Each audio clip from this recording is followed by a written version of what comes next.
Assalamualaikum warahmatullahi wabarakatuh.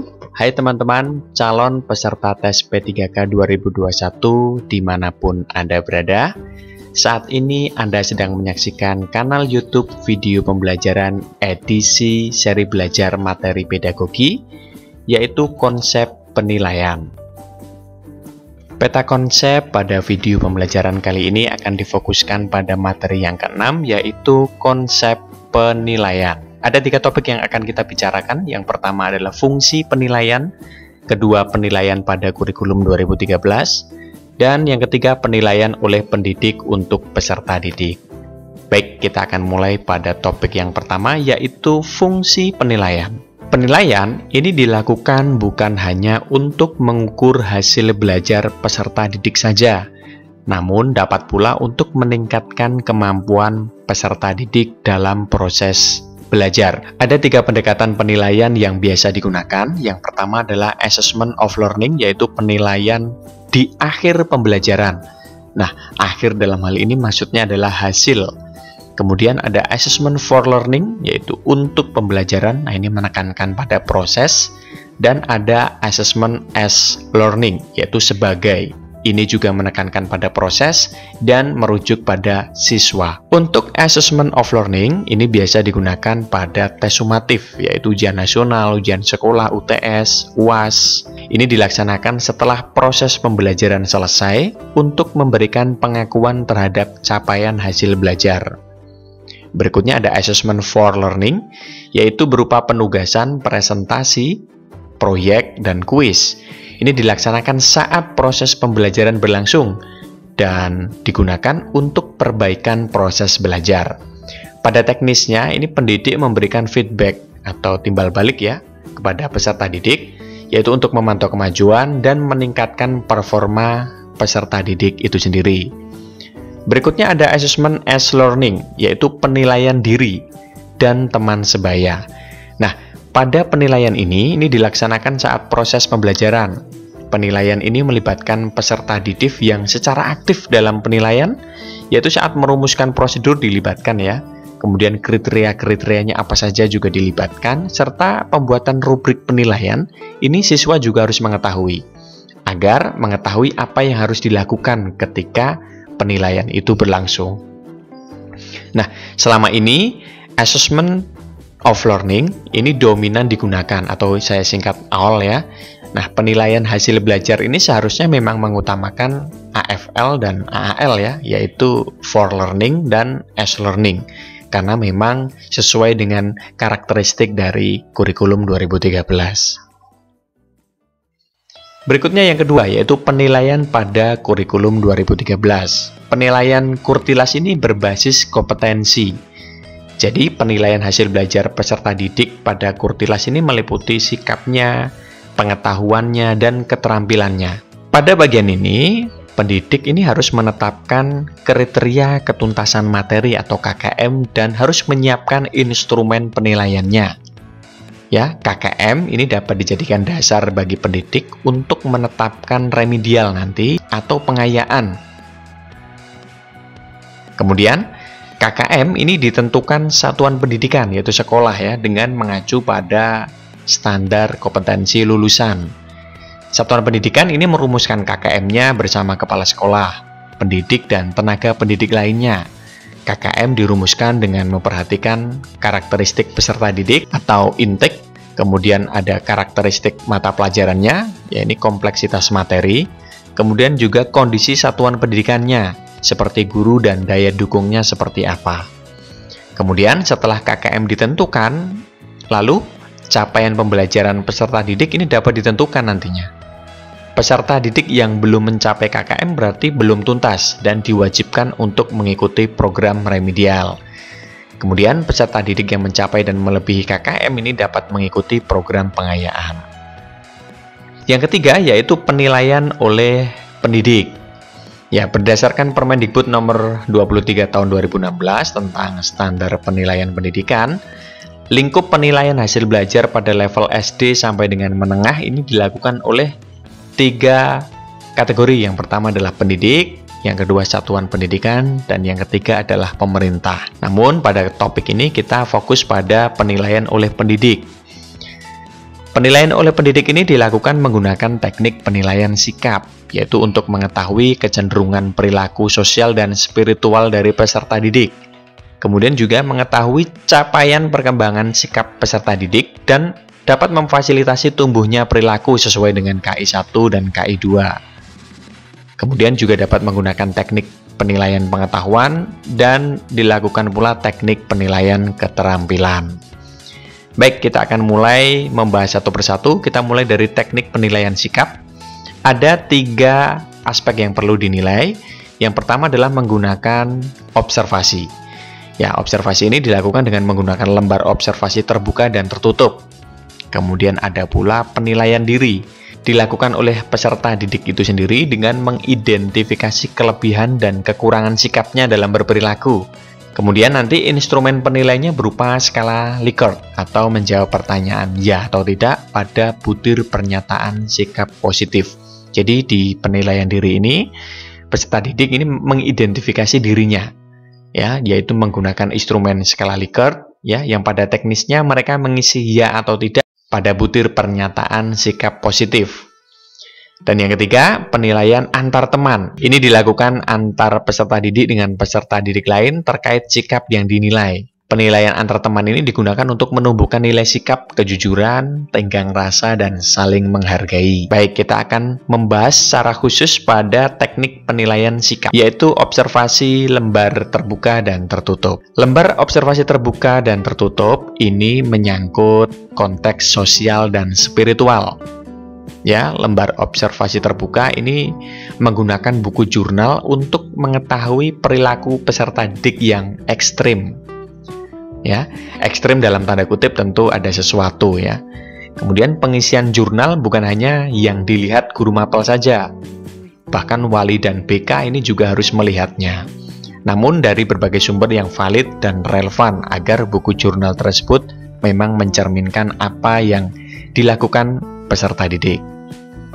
Kemudian ada lembar observasi tertutup, yaitu pendidik, dalam hal ini guru, ini menentukan secara sistematis dulu butir-butir perilakunya. Ya, setelah disusun maka itu akan dijadikan prosedur observasi ya, beserta indikatornya. Kedua jenis observasi ini, baik terbuka maupun tertutup, yang dicatat dalam jurnal ini tidak hanya sikap baik dan kurangnya saja, melainkan juga perkembangan sikap itu. Misalnya memang menuju yang diharapkan. Nah, ini memang harus masuk dalam catatannya.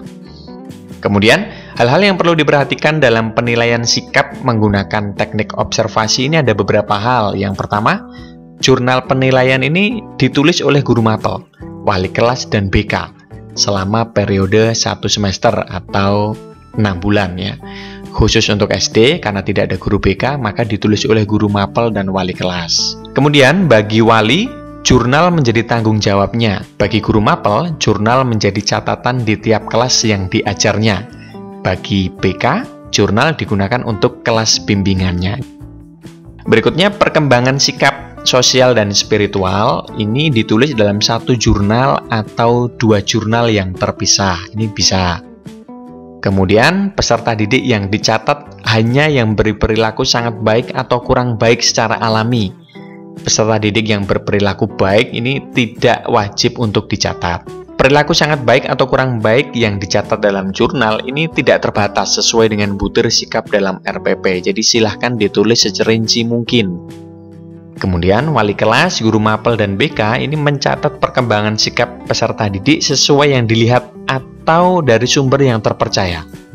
Jika peserta didik pernah berperilaku tidak baik, kemudian menunjukkan sikap baik, nah ini progresnya harus dicatat dalam jurnal. Pengolahan hasil penilaian sikap dan pemanfaatan serta tindak lanjut hasil penilaian sikap. Ya, perlu untuk diketahui bersama, pengolahan hasil sikap ini harus mengelompokkan, yaitu menandai. Jadi, pada teknisnya guru mapel, wali, dan BK ini mengelompokkan catatan sikap ke dalam jurnal sikap sosial dan spiritual. Kemudian membuat rumusan deskripsi singkat, yaitu dilakukan oleh guru mapel, wali, dan BK. Kemudian menyimpulkan capaian sikap tiap peserta didik. Ya, ini wali kelas mengumpulkan deskripsi singkat dari guru mapel dan BK. Dan yang terakhir, pelaporan hasil penilaian sikap dalam bentuk predikat dan deskripsi. Untuk pemanfaatan dan tindak lanjut hasil penilaian sikap, ini berarti perilaku sikap yang telah teramati dan dicatat tadi, ini dapat dijadikan dasar untuk melaksanakan tindak lanjut oleh pihak sekolah. Jadi mau diapakan ya yang telah teramati tadi. Kemudian bila sikap menunjukkan perilaku kurang, ya tindak lanjut nanti berupa pembinaan saja terhadap peserta didik itu sendiri. Nah, ini dapat dilibatkan semua pihak dari sekolah. Berikutnya adalah teknik penilaian pengetahuan. Perlu untuk diketahui bersama, teknik ini merupakan proses mengumpulkan dan mengolah informasi untuk mengukur proses dan hasil capaian kompetensi peserta didik. Pendidik dapat memilih karakteristik kompetensi dasar, indikator, dan tujuan pembelajaran yang akan dinilai. Kemudian tes yang biasa digunakan ya tes tertulis, lisan, dan penugasan. Ya, kita akan bahas satu persatu, mulai dari tes tertulis dulu. Macamnya ada pilihan ganda, isian, uraian, benar atau salah, dan menjodohkan. Pada teknik tes tertulis, langkah menyusunnya adalah yang pertama, pendidik ini harus menganalisis KD dan IPK. Kemudian menetapkan tujuan penilaian untuk mengetahui capaian atau memperbaiki proses pembelajaran. Perlu untuk diketahui, penilaian harian, yaitu formatif, ini berbeda dengan penilaian tengah semester atau PAS, yang berupa sumatif. Berikutnya adalah menyusun kisi-kisi, dimulai dari KD, lingkup materi, materinya, indikator soal, nomor soal, level soalnya seperti apa, dan bentuk soalnya. Kemudian, menulis soal berdasarkan kisi dan kaidah penulisan, yaitu menggunakan pedoman penskoran. Bisa melalui PG isian menjodohkan berarti disertai kunci. Kalau uraian itu berarti disediakan kunci dan rubrik. Berikutnya adalah tes lisan. Nah, tes ini dikategorikan sebagai tes verbal menurut Toha tahun 2011. Pertanyaan dan jawabannya berupa lisan, kemudian terdiri dari dua jenis, yaitu ada lisan bebas dan lisan berpedoman. Tujuan tes lisan ini untuk memperbaiki pembelajaran. Juga bisa untuk menumbuhkan sikap berani, berpendapat, percaya diri, kemampuan komunikasinya seperti apa ini akan terlihat. Dan juga melihat ketertarikan PD terhadap materi, ini bisa menggunakan tes lisan. Berikutnya adalah menggunakan penugasan, yaitu untuk mengukur dan atau memfasilitasi peserta didik untuk memperoleh dan meningkatkan pengetahuannya. Berikutnya juga dapat untuk mengukur pengetahuan. Berikutnya juga mengukur pengetahuan dapat dilakukan setelah proses pembelajaran. Berikutnya meningkatkan pengetahuan yang diberikan sebelum dan atau selama proses pembelajaran. Nah, itu adalah teknik penilaian tertulis, lisan, dan penugasan pada pengetahuan. Berikutnya adalah perencanaan penilaian pengetahuan.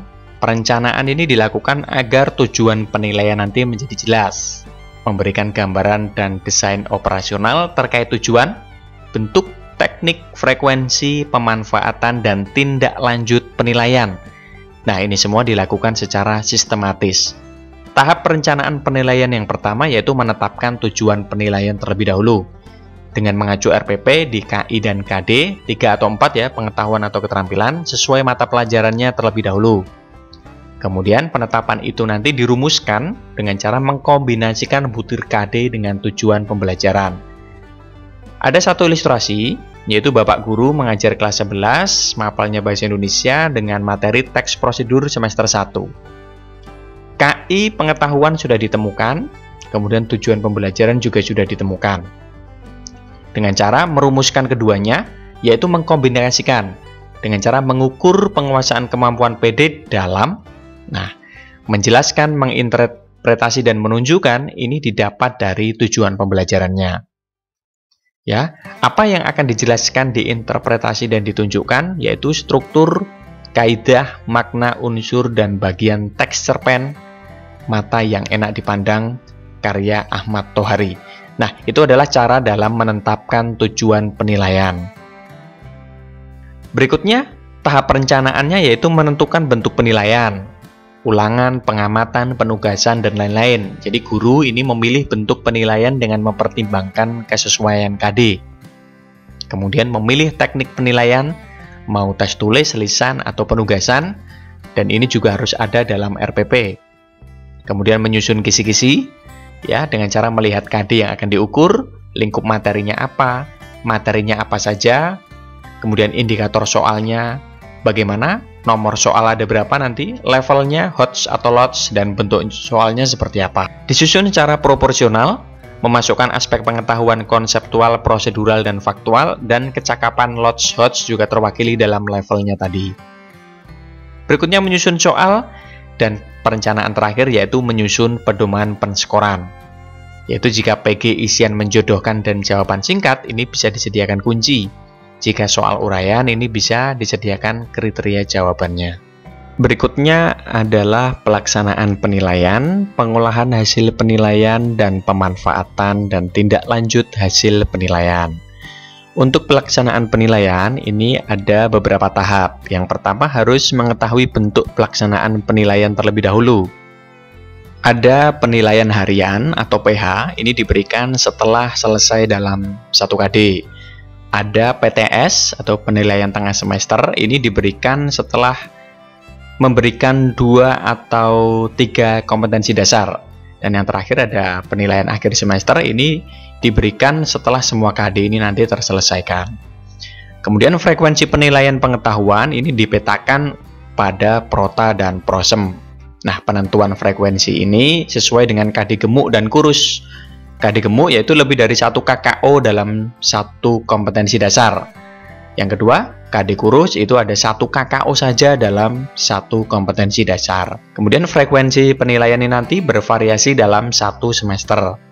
Jika KD gemuk ini bisa dinilai lebih dari 1 kali, karena memang lebih dari 1 KKO di dalamnya.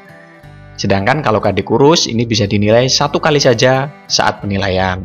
Berikutnya pengolahan hasil, ada hasil penilaian harian, hasil penilaian tengah semester, hasil penilaian akhir semester, dan hasil penilaian akhir. Nah, khusus pada hasil penilaian akhir, ini berada di rapor dengan menuliskan angka dan deskripsi. Jadi capaiannya nanti berupa angka, kemudian angka nanti itu tadi dideskripsikan menggunakan panduan-panduan berikut. Penggunaan kalimat dalam deskripsi pengetahuan bersifat memotivasi dengan pilihan kata atau frasa yang bernada positif. Hindari frasa yang bermakna kontras, misalnya, tetapi masih perlu peningkatan, atau namun masih perlu bimbingan. Nah, ini dapat diganti dengan deskripsi berisi beberapa pengetahuan yang sangat baik dan atau baik dikuasai oleh peserta didik dan yang penguasaannya mulai berkembang. Nah, ini bisa diganti dengan deskripsi seperti itu. Berikutnya pemanfaatan dan tindak lanjut hasil penilaian. Ini ada pemberian remedial dan pemberian pengayaan. Pemberian remedial itu berarti pembelajaran ulang dengan metode berbeda, menyesuaikan dengan gaya peserta didiknya. Kemudian juga bimbingannya harus perorangan, terus instrumen dan latihan khusus sesuai dengan kemampuan, dan tutor sebaya dengan siswa yang telah memenuhi KKM. Jadi bisa dilibatkan para siswa yang telah memenuhi KKM, ini dapat mengagendakan tutor sebaya bagi siswa-siswa yang mendapat remedial. Berikutnya ada pemberian pengayaan, yaitu belajar kelompok di luar jam pelajaran. Belajarnya juga secara individual, kemudian pembelajarannya berbasis tema dengan memadukan beberapa konten pada tema tertentu, sehingga peserta didik itu dapat mempelajari hubungan antar disiplin ilmu. Nah, itu tadi adalah beberapa cara dalam melaksanaan penilaian, pengolahannya, sampai pada tindak lanjut hasil penilaian. Berikutnya, teknik penilaian keterampilan. Baik, perlu diketahui, teknik penilaian keterampilan ini adalah untuk mengukur kemampuan peserta didik dalam menerapkan pengetahuannya untuk melakukan tugas pada konteks keterampilan sesuai IPK, yaitu ranah berpikir dan bertindak.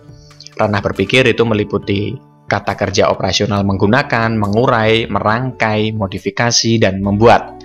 Sedangkan ranah bertindak itu baca, tulis, hitung atau calistung, menggambar, dan mengarang.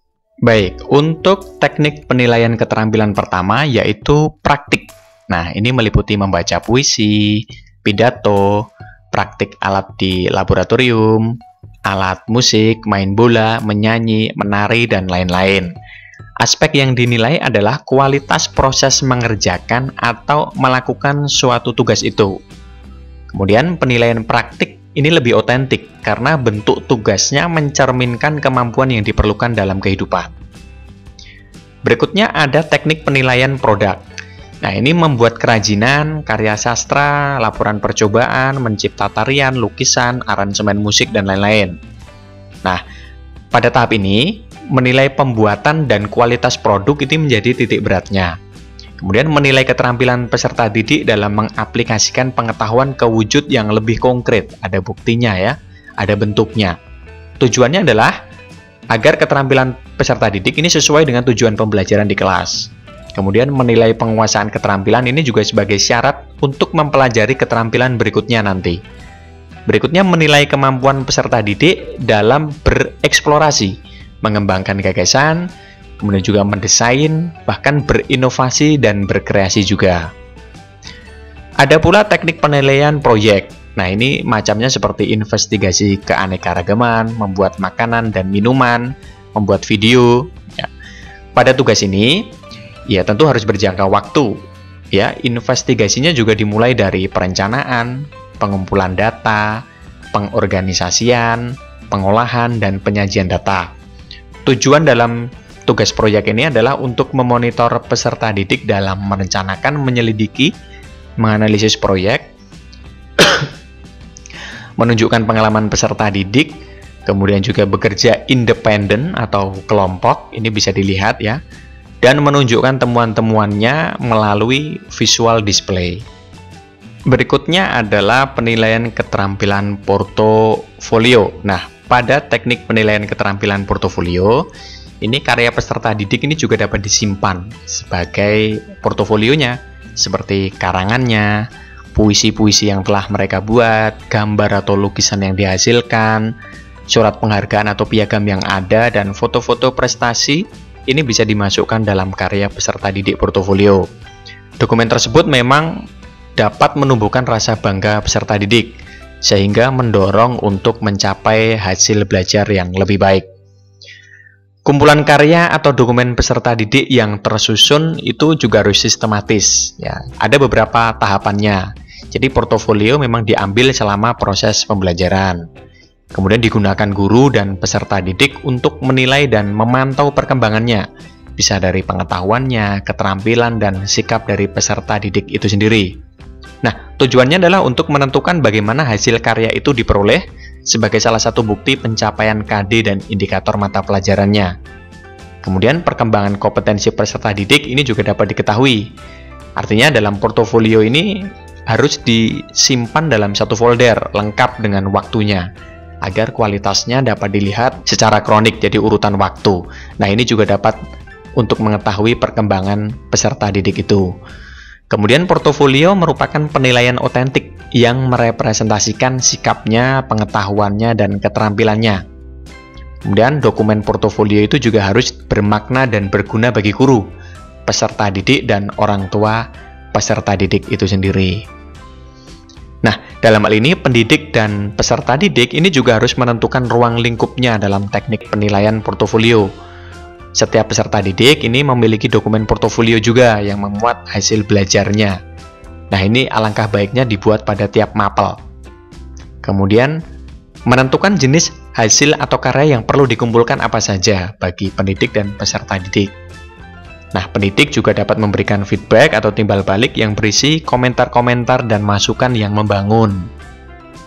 Peserta didik dapat membaca dan memahami komentar dari guru untuk memperbaiki karyanya. Kemudian catatan dari pendidik dan perbaikan peserta didik ini juga harus diberi tanggalnya, sehingga kemajuan nanti dapat terlihat. Teknik penilaian keterampilan portofolio ini ada rambu-rambunya dalam menyusun. Ya, yang pertama adalah karya atau tugas dari peserta didik dalam periode tertentu. Ini dikumpulkan dan digunakan untuk mendeskripsikan capaian kompetensi. Disertakan pula saat penilaian rapor, agar orang tua peserta didik ini juga dapat memberikan komentar atas prestasi-prestasi atau dokumen-dokumen yang telah ia capai ya. Kemudian pendidik juga dapat menggunakan portofolio kepada peserta didik lanjutan nanti sebagai informasi awal bahwa tahun kemarin seperti ini ya, agar bisa memotivasi dan memberikan rambu-rambu bagi peserta didik berikutnya. Nah, Teknik penilaian keterampilan yang lain juga ada, yaitu penilaian dalam ranah berpikir abstrak seperti calistung ya, baca tulis hitung dan menyimak. Nah, ini menggunakan teknik tes tulis. Kemudian kalau mapel matematika dan IPA ini bisa menggunakan teknik tes tulis juga. Sedangkan untuk mapel rumpun bahasa, ini peserta didik menyusun berbagai jenis teks. Berikutnya perencanaan penilaian keterampilan. Nah, ini direncanakan dengan memulai menyusun kisi-kisi, kemudian menyusun instrumen, disusun mengarah pada indikator hasil belajar, dapat dikerjakan peserta didik, sesuai perkembangan peserta didik, materi sesuai cakupan kurikulum, kemudian penyusunan instrumen juga harus adil, tidak bias gender, dan pula memperhatikan penetapan batas waktu. Kemudian menyusun rubrik penilaian. Nah, pada saat menyusun rubrik ini harus memuat seperangkat indikator sesuai urutan langkah kerja, mengukur kemampuan yang diukur, artinya valid, dan benar-benar menilai kemampuan peserta didik, dapat memetakan kemampuan peserta didik dan penskorannya pun harus jelas. Yang terakhir, KD dari KI 4 tentu harus ditentukan ya, dan menyusun indikator berdasarkan kompetensi yang akan dinilai. Berikutnya, pelaksanaan penilaiannya yaitu dengan cara memberikan tugas secara rinci, kemudian penjelasan aspek dan rubrik penilaian juga harus ada, kemudian pelaksanaan penilaian sebelum, selama, dan setelah peserta didik melakukan pembelajaran ini memang harus dinilai, dan pendokumentasian hasil penilaian. Berikutnya, pengolahan hasil penilaian ini diolah dari praktik dan proyek. Caranya di rata-rata untuk memperoleh nilai akhir keterampilan pada setiap mapel. Nah, ini menggunakan skala 0 sampai 100 disertai dengan deskripsi. Kemudian pemberian remedial ini masuk dalam pemanfaatan dan tindak lanjut hasil penilaian sikap bersamaan dengan pemberian pengayaan. Kriterianya sama dengan teknik penilaian pengetahuan, yaitu jika remedial diberikan pembelajaran ulang dengan metode yang berbeda. Kemudian bimbingannya juga perorangan, instrumen dan latihan khusus sesuai kemampuan, tutor sebaya dengan siswa yang telah memenuhi KKM. Jika dalam pengayaan, maka harus diberikan dengan cara belajar kelompok di luar jam pelajaran, kemudian belajar secara individual, pembelajarannya nanti berbasis tema dengan memadukan beberapa konten pada tema tertentu, sehingga nanti peserta didik dapat mempelajari hubungan antar disiplin ilmu, dapat menemukan dan lain-lain, karena itu adalah esensi dari memberikan pengayaan. Nah, itu tadi merupakan cari belajar P3K materi pedagogi, yaitu dasar-dasar penilaian. Kita akan berjumpa kembali di video berikutnya. Salam pemerhati pemaham, merdeka belajar. Terima kasih. Wassalamualaikum warahmatullahi wabarakatuh.